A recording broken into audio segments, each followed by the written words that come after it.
El editorial de este domingo tiene algo de recuerdo, algo de nostalgia y algo de realidad también. Vamos a hablar de los salones del automóvil, lo que fueron, su apogeo, ¿no? Y cómo entraron en decadencia y la pandemia terminó prácticamente por hundirlos, y contar un poco de cómo vemos nosotros el futuro y la posibilidad de que Argentina vuelva a tener un salón del automóvil.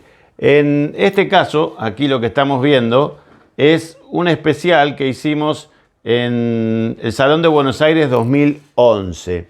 Lo que nosotros estamos haciendo en nuestro canal de YouTube es listas de reproducción. Esto quiere decir, usted puede ingresar a nuestro canal de YouTube y va a tener allí distintas listas por marcas. Puede buscar todo lo que tengamos de Chevrolet, puede buscar todo lo que tengamos de Ford, de Fiat, pero también hay una lista que es Salón del Automóvil, otra es lanzamientos, otra es presentaciones de productos. Pero en lo que hace a salones, vamos enumerando allí todas las notas que hemos hecho a lo largo de los años con Auto al Día, porque estamos subiendo en la sección, en lista de reproducción Auto al Día Retro, todo el material editado, cortado, las notas, desde 2007, que empezó la era digital de Auto al Día, cuando ya los archivos eran digitales. Vamos a llegar hasta casi 2016, que empalmamos con la actualidad, digamos, digital. Y después vamos a ir al principio, a los VHS del 94 a el 2007. Pero este Salón de Buenos Aires 2011, lo que hicimos, y allí está Ricardo Flamini, que en ese momento era director de marketing de Ford, fue aunar todas las notas en un programa especial. O sea, lo que fueron tres salidas al aire de Auto al Día en 2011, nosotros acá lo cortamos todas las tandas publicitarias, quedaron solo las notas, y en 2 horas está todo el salón. Y es interesante ver lo que uno preguntaba y lo que respondían y cómo era la Argentina hace 10 años atrás. Pero más allá de centrarnos en eso, yo le recomiendo la nota al principio con Ricardo Flamini, que siempre es un placer escucharlo, aunque hace mucho que no nos da una entrevista. Desde que se fue a Nissan nunca pudimos charlar con él frente a una cámara. Y por otro lado, en el final, una nota que hicimos con Diego Viñati, que era el presidente de Chrysler, porque también era interesante muchas cosas. Incluso le preguntábamos por una pickup Jeep, ¿no? Por un Concept Gladiator hace 10 años. Ya estábamos hablando de lo que fue realidad en Argentina el año pasado. Pero más allá de este autobombo que estamos haciendo de nuestro canal de YouTube, lo cierto es que los salones del automóvil tienen casi tantos años como el auto en sí mismo. Desde la década del 20 que se hacen salones, y en Argentina también se hicieron. Pero la realidad es que los distintos salones tienden a mostrar el peso de un país como industria productora de automóviles. Por ejemplo, el Salón del Automóvil de Detroit fue sin dudas el más importante de Estados Unidos, más allá que tienen otros como Los Ángeles, Nueva York, o ahora cobró mucha importancia lo que no es un salón del automóvil, sino un lugar de tecnología como es el CES en Las Vegas, porque los autos cada vez tienen más parecido a una computadora y más novedades tecnológicas que mostrar que otra cosa. Pero más allá de eso está el Salón de París, que es un salón enorme y por supuesto con una historia riquísima, el Salón de Frankfurt o el Salón de Berlín en Alemania, y luego el Salón de Tokio, que hay otros menores. Está el Salón de Moscú, el Salón de Barcelona, está el Salón de Italia y por supuesto el Salón del Automóvil de Brasil en San Pablo, entre otros. Pero hay las grandes ligas. Es como el tenis. Están los torneos de Grand Slam, donde uno dice, bueno, no es lo mismo ganar Roland Garros que ganar un ATP 250 de algún circuito satélite. Bueno, esto es lo mismo. Están los Grand Slam de los salones. Y Argentina, cuando se abre a la importación por segunda vez en los 90, hizo una especie de salón. Fue más que nada una exhibición al aire libre, allá por la Costanera, donde, entre otras cosas, se dijo que fue un gran negocio para unos pocos que pudieron traer en un momento que estaba cerrada la importación, los autos que querían, exhibirlos unos días al aire libre y luego patentarlos y o quedárselos o venderlos libres de impuestos o con permisos especiales.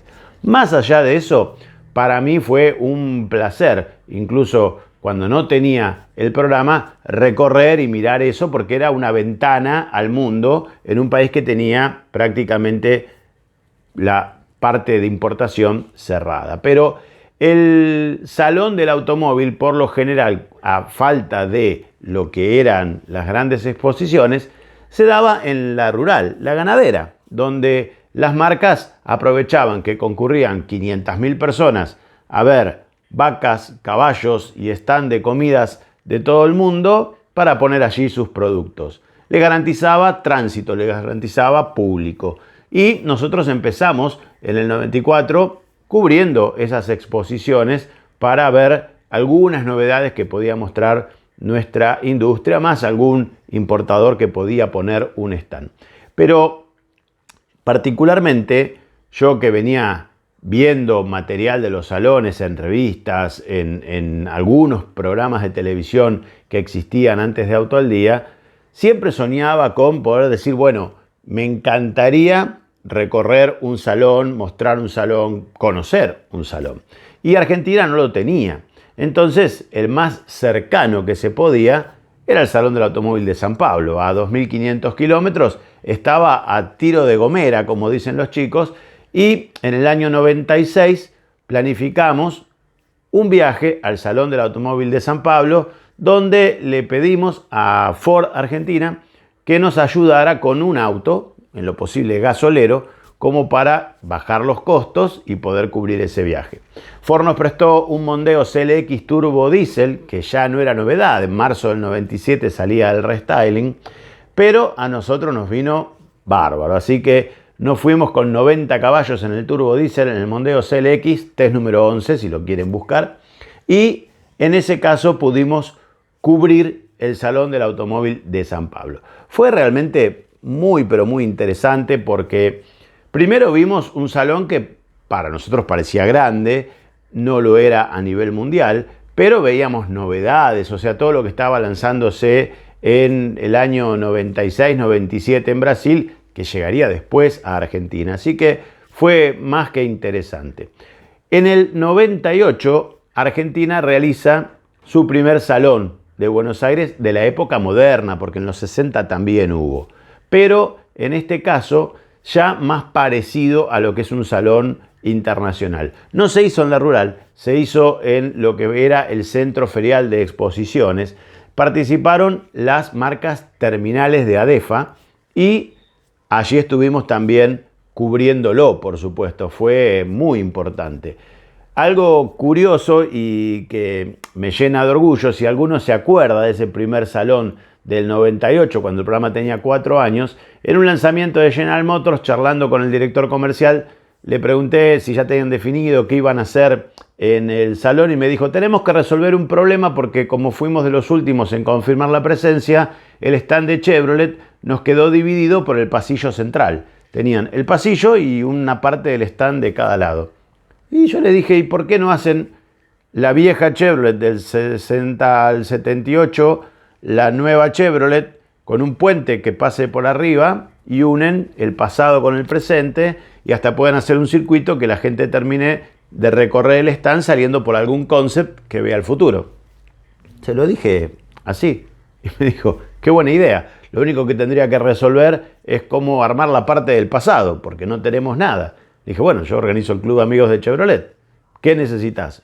Y le llevamos los autos, las pickups, Chevy 400, pickup de la vieja General Motors que estuvieron expuestos allí y además le decoramos todo el lugar porque con publicidades viejas, me acuerdo una gigantografía de Susana Jiménez con la pickup Chevrolet C10 cuando Susana era simplemente modelo, pero en ese momento la gente decía, mirá, Susana Jiménez con Chevrolet. Bueno, todo eso fue una idea que se nos ocurrió charlando en un evento. Y ese fue el primer salón. Al poco tiempo, los importadores que se habían sentido como que no formaron parte de ese salón, armaron el Motor Show Argentina 98, en el mismo lugar, más chiquito, no tan pomposo, pero allí pudieron exhibir las marcas de todo lo que era la Cámara de Importadores de Argentina. Y en ese entonces eran marcas realmente importantes. Así que de la nada pasamos a tener 2 salones el mismo año. Y luego vino el salón por todos conocido, el de la Rural. La verdad es que, ¿qué tiene que mostrar un salón y para cuál es el público al que apunta el salón? Bueno, un salón tiene que mostrar fundamentalmente novedades. La gente no puede pagar la entrada para un salón para ver lo mismo que ve en un concesionario. Está bien que haya autos de relleno porque no se puede poner en un stand 20 novedades, pero lo cierto es que cada marca tiene que procurar ser novedosa. ¿Y qué pasa? Cuando uno entra en una cadencia de salones, Brasil se hace cada 2 años, lo ideal hubiese sido que Argentina intercale con San Pablo siempre hace año par, sería ideal que Argentina lo hubiese hecho siempre los años impares. Los lanzamientos deberían, como eran aquel entonces, planificarse para el salón. Entonces así uno se garantizaba que iba a tener novedades. Pero esto no siempre ocurría, porque la pica que hay entre Argentina y Brasil en la mayoría de las terminales hacía que no siempre se guarden el lanzamiento, la novedad para el salón del otro. Es decir, si el producto se iba a hacer en Brasil, por más que le viniese más o menos bien la fecha del Salón de Buenos Aires, los brasileños lo anticipaban a su prensa y había como una disputa. Y además el Salón de Buenos Aires era muy insignificante a nivel mundial, no teníamos gran convocatoria de periodismo internacional, el nombre internacional le quedó siempre realmente muy grande. Era un salón local, para nosotros y para el público siempre muy bueno, porque las terminales gastaban fortunas en poner, más allá de las novedades, traer autos que no se iban a vender, que a veces confunden al público, porque uno dice, mira, el Mustang, entonces lo traen. No, no lo pueden traer porque no está homologado por las luces. Uy, mira, la F-150 o la Avalanche o la Silverado. Bueno, tantas cosas que se mostraron en los salones y que nunca llegaron, que había que ser un poco entendido para entender precisamente qué es lo que nos quería mostrar una terminal o lo que quería mostrar la industria. A eso súmele los conceptos. Cuando se traía un concepto a la Argentina, venía con un grupo de gente que era la encargada de mover el auto, de limpiar el auto, de abrir y cerrar el auto, y todo eso había que pagarlo. Y salían fortunas traer un concept car en avión de Estados Unidos, de Europa, para exhibir durante 10 días en el salón. Y no siempre el concepto que se traía era novedoso, porque nosotros que ya estábamos recorriendo los salones en el circuito internacional, los habíamos visto. Para la prensa no era novedad, para el público siempre fue interesante. Pero más allá de eso, lo que nosotros vimos en los salones fue, primero, cuando había crisis, era el momento de decir, che, hay crisis, no es momento de hacer un salón. Entonces, durante muchas veces, Argentina se bajó de la realización que le correspondía al salón. Yo siempre fui de la idea de que si hay crisis hay que hacer un salón de coyuntura. Es decir, no gasten $1.000.000 en hacer un stand. Hagan algo simple, alfombren un espacio, pongan alguna plataforma giratoria, un poco de luces, un poco de marquesinas y vamos a entender que estamos en una crisis y entonces no hay mucho para invertir en estructura. Pero acá se quería o se tenía que hacer el stand de acuerdo a las normativas internacionales. Hubo stands de marcas que venían directamente importados con la misma calidad de armado y de procesos que el Salón de Frankfurt o el Salón de París o el Salón... No, Detroit no, porque los americanos por lo general hacían más mirando a Europa.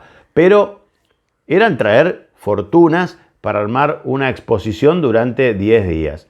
Y no sé si la gente valoraba eso. Además, el predio elegido, la Rural, quedó chico rápidamente. Entonces, la verdad es que fue un caos siempre. El estacionamiento, ni hablar.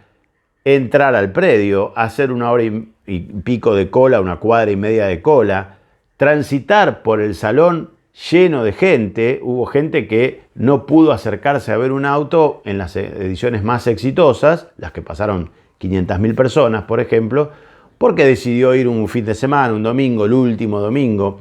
Y también hemos tenido cosas increíbles, como un salón que se clausuró porque hubo una denuncia de alimañas en un pozo que había en la rural y el juez Cavallo decidió clausurar el Salón de Buenos Aires. Nunca lo vamos a entender, pero fue así. Una disputa política, pero eso habla mal de lo que es nuestro salón. Y hubo otro que también se postergó por un balotaje que hubo, entonces el domingo no se pudo abrir el salón. Tuvimos varias dificultades, pero más allá de eso, creo que los que fueron a los salones, los que fueron los días correctos y no el domingo, lo han disfrutado y han podido ver el futuro. ¿Qué le faltó al Salón de Buenos Aires? Primero, un lugar más importante que la Argentina o Buenos Aires no lo tiene, o al menos en esos años no lo tenía mejor que la rural. Segundo, que hubiese habido un acuerdo entre ADEFA y los importadores para que estén la mayor cantidad de marcas y no hacer valer el peso de ser una terminal y poder pagar el metro cuadrado mucho más caro en Buenos Aires que en París para el mismo evento. El salón era el mismo organizador, el de París, que el de acá, y que eso dejase afuera a importadores, que son empresas particulares de una persona que tiene que sacar de su bolsillo mucho dinero para estar 10 días para representar una marca que a veces esa marca le hace más bien al salón que el salón a la marca. O sea, Porsche, si no está en el salón, ¿ustedes creen que va a vender mucho más o mucho menos? No, la realidad es que prestigia al salón que esté la marca. Lo que hubiese sido bueno es darle los metros cuadrados suficientes y que la plata la inviertan en traer buenos productos de afuera para decorar el salón, como alguna vez se hizo, y como Porsche otros tantos. Ha habido bochornos, como ver un stand de Ferrari con autos usados, que se sacaba la patente, y claro, el que no entiende dice, mirá, una Ferrari, y se saca fotos.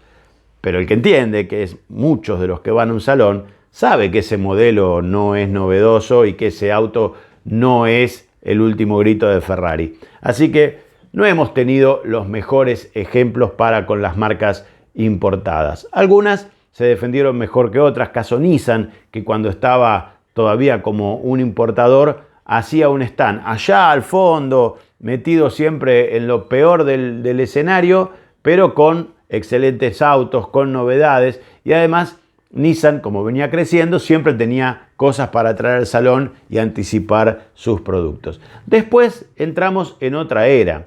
En ese momento, en los años 90 y principios de los 2000, yo que visitaba los salones internacionales, me acuerdo que más allá del salón de San Pablo 96, mi primer salón real, el de las grandes ligas, fue el salón de Frankfurt 97, invitados por Volkswagen, por Ronnie Frost. Y en ese momento, claro, yo decía, bueno, ¿qué tan grande puede ser? 2 veces la rural, 4 veces la rural. Listo, me lo recorro. El salón de Frankfurt tenía en ese momento 10 pabellones y cada pabellón era más grande que la rural. O sea, era una cosa inconmensurable, donde me acuerdo que le dije a mi camarógrafo, bueno, te veo. No lo vi más. Hasta las 6 de la tarde que nos volvimos a encontrar para tomar el micro de regreso. Era imposible, había 11.000 o 12.000 periodistas acreditados ese día en el salón. Y me perdí buscando material y empecé a juntar cassette, carpetas. Y además, como soy un loco de todo lo que es coleccionable, de todo ese tipo de cosas, yo me traía todo. Había una posibilidad de despachar cosas por DHL, nos daban una caja para despachar, y el resto había que cargarlo y traerlo. Bueno, había gente que arrancaba la información, tiraba la foto, las diapos, el cartón que envolvía, tiraba todo el envase que le acababan de dar, como se dice, el packaging. Bueno, lo tiraban toda la basura para quedarse solamente con la hojita de la información, y eso es lo que le interesaba. Yo me traía y tengo guardado absolutamente todo de todos los salones que visitamos. Pero ese Frankfurt 97, me acuerdo que se presentaba el Golf 4 y el stand, el pabellón 1, era solo de Volkswagen. En los últimos Frankfurt eso era de todas las marcas del grupo Volkswagen, pero en ese momento era solo Volkswagen en el pabellón 1 y para el Golf 4 había 27 Golf 4 exhibidos. Claro, iban a pasar 1.200.000 personas y todos querían ver al auto bestseller alemán, ¿no? La nueva generación del Golf. Así que nada más y nada menos que 27. O allí también vimos, años después, en el stand de BMW, una pista que iba por arriba del stand donde los autos eléctricos circulaban sin contaminar. O el stand de Mercedes-Benz, que lógicamente siempre pagó la entrada al Salón de Frankfurt. Y más allá de eso, al año siguiente, primera invitación al Salón de Detroit. Para mí, uno de los salones más lindos que tengo para recorrer cuando fuimos. Y después, París 98. Y de allí, Ginebra 99 y otra vez arrancamos con Detroit 2000, París, Frankfurt. Por suerte pudimos cubrirlos todos y siempre le dimos la información en nuestro programa. Pero yo me traía la información y seleccionaba los cassettes Betacam donde decía, bueno, a ver, ¿en qué orden los voy a ir pasando en el programa? Esto que va a ser el nuevo Astra, bueno, ya lo puedo poner porque anticipa el modelo que se va a fabricar en Brasil y va a venir para acá. Y de repente, no sé, un Aston Martin o un Rolls Royce o un Jaguar o algo raro, lo guardaba y por ahí a los 6 meses, cuando no había qué poner, armaba un informe con la carpeta de prensa y ese video y era novedad absoluta. Con el avance de la comunicación, lo que pasó, que fue matando también a los salones, es que quien estaba en el salón podía transmitir la información mucho más rápido y quien no iba al salón podía verlo a través de internet, sentado cómodamente como estoy yo en este sillón desde cualquier lugar del mundo y ya pasar esa información a quienes quiera verlo en su medio. Mientras tanto yo por ahí estaba tratando de ganar un buen lugar para tener un tiro de cámara muy bueno para cuando se presente la gran novedad. Y acá lo estaban pasando a 4 cámaras. Entonces empezamos a tener serias dificultades. Y además, con todo lo que es el avance de la tecnología, de Internet y de la comunicación, las empresas también se empezaron a dar cuenta que el salón, sí, pasan 1.200.000 personas, pero si yo pongo una ínfima cantidad de ese dinero en redes sociales, cuando empezaron a crecer, lo va a ver mucha más gente y yo me aseguro que van a ver mi producto y no que mi producto se va a perder entre las novedades de todas las marcas del salón. Allí empezamos a notar un cambio. Las empresas empezaron a trabajar de otra manera y si bien seguíamos viajando a los salones, los grupos eran menos, la cantidad de gente que viajaba era menos, ya no importaba que vengan tantos programas de televisión, sino que se buscaban la inmediatez de las páginas web. Entonces había otro tipo de trabajo. Tal es así que llegamos a transmitir en vivo desde los salones con un teléfono celular, cosa impensada en el inicio de los 2000 o en los fines de los 90. Pero también en alguna editorial que hicimos del Salón de Detroit, dijimos, esto se muere, el salón se muere, porque ya no hay interés de las marcas en participar en los salones como era antes. Antes, vamos a suponer, BMW presentaba el Serie 3 en el Salón de Frankfurt. Para el Salón de Detroit, que venía en enero, eso era septiembre, de enero, presentaban el convertible. Después presentaban en París la Rural y en Ginebra la clase 3M, el M3. Cada salón tenía una figurita para lanzar de la serie. La realidad es que después se hizo algo diferente. Se hizo todo junto y antes del salón. Entonces eso ya fue dando por tierra con el objetivo principal, que era mostrar novedades en este salón. Y así fueron pasando los salones, se fueron muriendo y si algo le faltaba al salón fue la pandemia, que dio por tierra con las últimas ediciones de los que todavía se sostenían.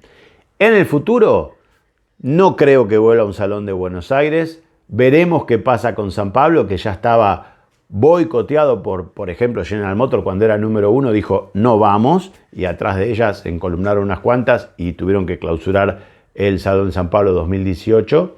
Y así creo que puede ir pasando en todos los salones. ¿Qué vamos a tener en el futuro? Salones nacionales. El Salón de Tokio va a ser el salón de las marcas japonesas. Si alguna importada tiene justo un lanzamiento que le calza y Japón le parece interesante, va a armar un stand y lo va a presentar. Lo mismo para Francia, de las marcas francesas, con algunos invitados. Lo mismo para el salón alemán, que puede ser Berlín o Frankfurt. Y el que puede sobrevivir todos los años es Ginebra, porque es neutral, con stand chiquititos y todos pueden tener presencia, incluso carroceros de poca monta, pero de gran nombre, Bertona, Pininfarina, etc. Y, por supuesto, en Estados Unidos también va a sobrevivir los salones porque producen varias marcas y es un mercado enorme. Y China.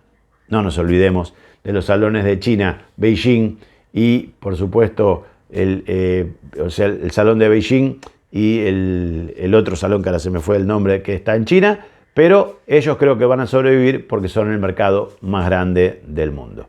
Un resumen de lo que vivimos con los salones, de lo que pueden ver en nuestro sitio de YouTube y la triste realidad de cómo la comunicación mató al salón.